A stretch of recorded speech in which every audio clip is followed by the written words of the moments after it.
नमस्कार, आप सभी का स्वागत है आपके अपने YouTube चैनल संदेश इंस्टीट्यूट में। और मैं हूं सर्वेश श्रीवास्तव और आज मैं आपको पढ़ाने वाला हूं वैदिक सभ्यता से रिलेटेड। और इसमें वैदिक सभ्यता से जितने भी क्वेश्चंस जो है यूपी पुलिस एग्जाम्स के लिए जितने भी क्वेश्चंस बनने लायक होंगे सारे क्वेश्चन पर आज मैं डिस्कस करूंगा। और क्लास को आगे बढ़ाने से पहले आपको हम बताना चाहेंगे कि यदि आप हमारे चैनल पर पहली बार विजिट कर रहे हैं तो आप हमारे चैनल को सब्सक्राइब जरूर करें। साथ ही साथ बगल में बेल आइकन है उसको भी आप प्रेस कर लीजिए ताकि हमारी आने वाली हर एक वीडियोज का नोटिफिकेशन आपको मिलता रहे। सो चलिए क्लास को स्टार्ट करते हैं। सबसे पहले आप यहाँ पर देखेंगे वैदिक सभ्यता को जो है दो भागों में डिवाइड किया गया है। वैदिक जो सभ्यता है यहाँ पर इस वैदिक सभ्यता को दो भागों में डिवाइड किया गया है। पहला जो है ऋग वैदिक काल है और दूसरा जो है उत्तर वैदिक काल है। ठीक है, यानी कि वैदिक सभ्यता को दो भागों में डिवाइड किया गया। ऋग वैदिक काल का जो समय है वो 1500 से लेकर 1000 ईसा पूर्व तक का है और उत्तर वैदिक काल का जो आपका समय है वो 1000 से लेकर 600 ईसा पूर्व तक का है। ठीक है, अब हमें जो है इससे जितने भी क्वेश्चन आपके बनेंगे, सबसे पहला क्वेश्चन जो होगा यहाँ पर आप देख रहे हैं लिखा है कि आर्यों की भाषा संस्कृत थी। समझ में आ रही है बात हमारी? यानी कि एग्जाम में क्या होगा कि आपसे क्या पूछेगा कि आर्यों की भाषा क्या थे, तो आपका आंसर होगा संस्कृत। उसमें कई ऑप्शन आपके दिए रहेंगे जिसमें आपका संस्कृत ऑप्शन होगा। तो ये आप ऐसे जो इस तरीके से जो है आसानी से आप आंसर दे लेंगे। इसके बाद अगला क्वेश्चन होगा आपका कि राज्य अधिकारियों में पुरोहित एवं सेनानायक प्रमुख थे। यानी कि जो अधिकारी हुआ करते थे, जो राज्य अधिकारी होते थे, उसको हम लोग जो है पुरोहित के नाम से उसको जो है हम लोग जो है जानते थे जो है। ठीक है, यानी कि जो भी राज्य अधिकारी हुए थे और जो सेना प्रमुख होते थे उसको हम लोग क्या बोलते थे? पुरोहित के नाम से जानते थे। ठीक है, अब इसके बाद जो है इंपॉर्टेंट क्वेश्चंस, गोचर भूमि का अधिकारी। एग्जाम्स में आपसे पूछेगा कि गोचर भूमि का अधिकारी कौन होता है, तो आपका आंसर हो जाएगा बाजपति। देख रहे हैं, बाजपति जो है कौन होता है? गोचर भूमि का अधिकारी होता है। गोचर भूमि के अधिकारी को हम लोग क्या बोलते हैं? बाजपति बोलते हैं। ठीक है, अगला क्वेश्चन है कि अपराधियों को पकड़ने का कार्य, यानी कि जो भी अपराधी होते थे उस अपराधी को पकड़ने का काम कौन करता था? उग्र। उसको हम लोग क्या बोलते थे? उग्र बोलते थे। तो आपके एग्जाम्स में पूछेगा कि अपराधियों को पकड़ने का कार्य कौन करता है, तो आपका आंसर होगा उग्र, है ना। इसके बाद अगला पॉइंट होगा, पॉइंट नंबर अगला है कि जीवन भर अविवाहित रहने वाली महिलाओं को क्या कहा जाता था। क्वेश्चन इस तरह से पूछा जाएगा कि जीवन भर अविवाहित रहने वाली महिला को क्या कहा जाता है, तो आपका आंसर हो जाएगा अमाजू। ध्यान देंगे, मोस्ट इंपॉर्टेंट क्वेश्चन है अमाजू, यानी कि अविवाहित रहने वाली महिला को हम लोग क्या बोलते हैं? अमाजू बोलते हैं। अगला क्वेश्चन होगा कि आर्यों का मुख्य पेय पदार्थ है ना, मतलब कि पेय पदार्थ जो है क्या है? सोमरस। ठीक है, सोमरस है। तो इससे रिलेटेड जो है ये जो क्वेश्चन है बहुत कम क्वेश्चंस बनेगा, लेकिन मैंने आपको यहाँ पर मेंशन कर दिया है। अब इसके बाद फिर अगला क्वेश्चन होगा, आर्यों का प्रिय पशु घोड़ा एवं सर्वाधिक प्रिय देवता इंद्र होते हैं। ठीक है, यानी कि आर्यों में क्या था कि इनका जो है प्रिय पशु जो है क्या है? घोड़ा है। और यदि देवता की बात करते हैं तो वो देवता है इंद्रदेव, है ना।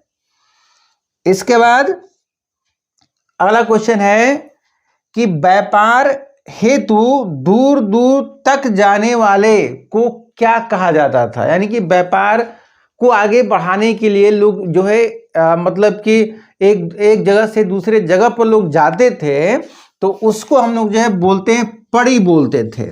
पड़ी, ध्यान देंगे, उसको हम लोग क्या बोलते हैं, पड़ी बोलते हैं। ठीक है, अब इससे भी जो है आपका मोस्ट इंपॉर्टेंट जो क्वेश्चन आपका पॉइंट यहां पर आपका मेंशन किया गया है, और यहां से जो 3 पॉइंट मैंने आपको लिखा है और आपको यहां से 3 नंबर आपको मिल जाने हैं। यहां से आप देख रहे हैं लिखा है कि उपनिषदों की कुल संख्या क्या है। उपनिषद जो होता है, ये एग्जाम में इस तरह के क्वेश्चन आपके आते ही आते हैं, आप इसको पूरा दिमाग में आप पूरा बैठा लीजिए। उपनिषद की जो संख्या होती है कितनी होती है, 108 होती है। 108 जो इसको याद कर लीजिए आप, जो है उपनिषद की संख्या 108 होगी। और महापुराण की जो संख्या कितनी है, 18 महापुराण होंगे। और वेदांग की संख्या कितनी है, 6 है। यहां से 3 नंबर आपको मिल जाएंगे। उपनिषद की संख्या 108, महापुराण की संख्या आपकी 18 और वेदांग की संख्या 6 होती है। चलिए अगला क्वेश्चन देखते हैं। यहां पर अगला क्वेश्चन है कि मनुष्य एवं देवता के बीच मध्यस्थ की भूमिका निभाने वाले, यानी कि देवता और मनुष्य के बीच का जो संपर्क कौन था, अग्निदेव। ठीक है, यानी कि अग्निदेव जो है कौन थे, ये मनुष्य और देवता के बीच यदि संबंध यदि वो होता है तो वो क्या होता है, वो अग्निदेव के माध्यम से ही संबंध बन पाता था। ठीक है, अब इसके बाद जो है अगला पॉइंट होगा कि उत्तर वैदिक काल में हल को सिरा कहा जाता था। ठीक है, यानी कि उत्तर वैदिक काल में हल को जो है सिरा कहा जाता है। और हल रेखा को, जो हल जब जोता जाता है तो उससे एक रेखा बनती हुई जाती है, तो उस रेखा को जो है सीता कहा जाता है। ठीक है, यानी कि जो रेखा बनती है हल जोतने के बाद, जो रेखा बनती है तो उस रेखा को क्या कहते हैं, सीता कहा जाता है। अब इसके बाद मोस्ट इंपॉर्टेंट क्वेश्चन है, जो कि आपके एग्जाम्स में ये क्वेश्चंस आएगा ही आएगा। यहां पर देखिए लिखा है कि सत्यमेव जयते, यानी कि सत्यमेव जयते जो वर्ड है, जो शब्द है, यह कहां से लिया गया है, तो आपका आंसर होगा जो है सत्यमेव जयते जो है मुंडकोपनिषद से लिया गया है।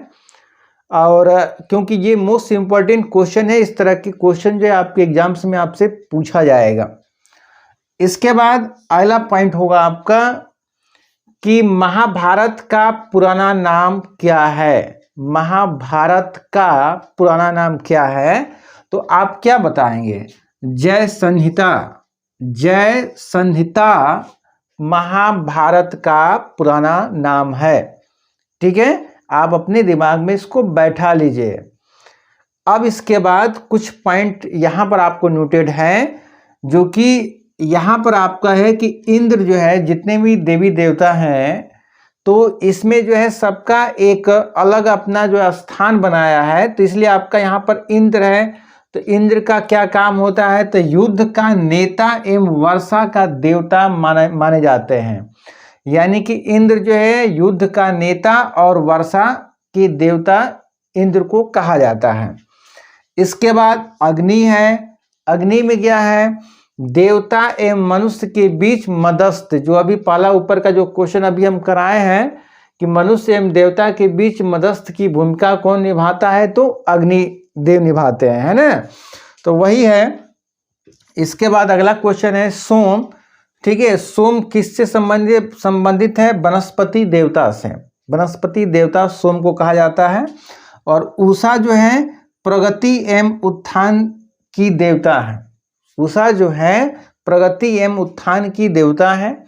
तो आपने देखा कि इस तरह के क्वेश्चंस जो है वैदिक सभ्यता से जितने भी क्वेश्चंस आपके एग्जाम्स में बनने लायक थे, सारे क्वेश्चंस को मैंने करा दिया है। और आज के लिए बस इतना रहने देते हैं। चलिए किसी और दूसरे वीडियो में आप सभी से मिलते हैं, तब तक के लिए जय हिंद, वंदे मातरम।